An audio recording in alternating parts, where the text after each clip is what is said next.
Korea, when we want to make kimchi, we like to use a lot of fish sauce, right?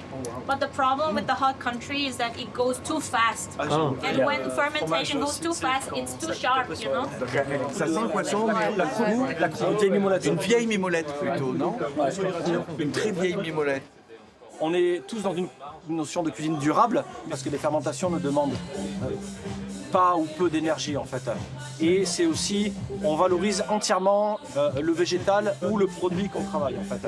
Mais comme on vient tous, tu as pu le voir sur le festival, là tu as eu des chefs du monde entier aujourd'hui. Et donc c'est chacun ramène son microbiote en fait. Chacun ramène son, pour reprendre le terme, chacun ramène son environnement, le met en valeur. Et c'est complètement durable comme écologique. I'm from Germany, and I travel the world to cook. This is tea, fermented tea. It's actually green tea. So green tea, we pluck all the young ones, and then we will steam them. And then this is uniquely Burmese, and then a little bit in Yunnan in China. So we eat our tea. It's fermented with what? Tea has self-fermentation.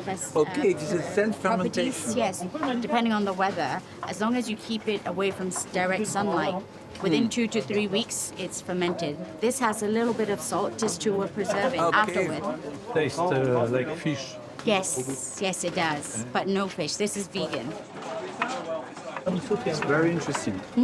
Yes, it's uniquely Germany. Oh yes? Yes, This uniquely is a Germany. specialty It's of special, Germany. yes. There's a really know-how to make it. Yes, I have the know-how.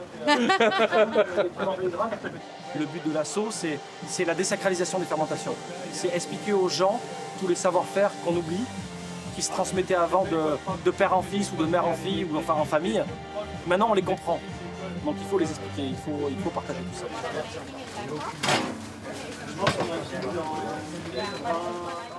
Malika, tu peux nous expliquer ce dont il s'agit?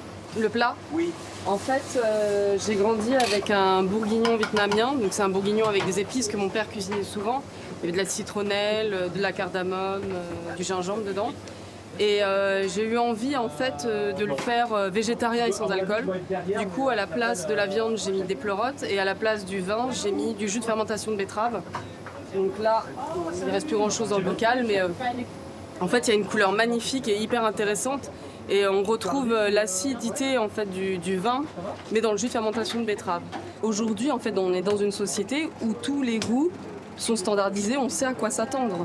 La fermentation, il y a une attente de 3 semaines, et je trouve qu'en tant que cuisinière, moi, ça m'a apporté beaucoup d'humilité de m'adapter à ce que le bocal va me donner comme résultat. En même temps, c'est un peu comme si on retrouvait le rapport à la nature, mais dans la cuisine. Exactement. Ça, en fait, voilà, c'est ça. Dire. Oui, parce que moi, je suis parisienne, j'ai pas de potager à la maison, mais j'aimais beaucoup. Là, ça part, s'il vous plaît, à la une. Ouais. On me dit souvent c'est des goûts francs en fait. C'est des goûts qu'on a oubliés, ça me rappelle quand j'étais enfant, quand j'étais chez ma grand-mère ou mon grand-père. Et sauf que là, on le concrétise dans l'assiette en fait, vraiment.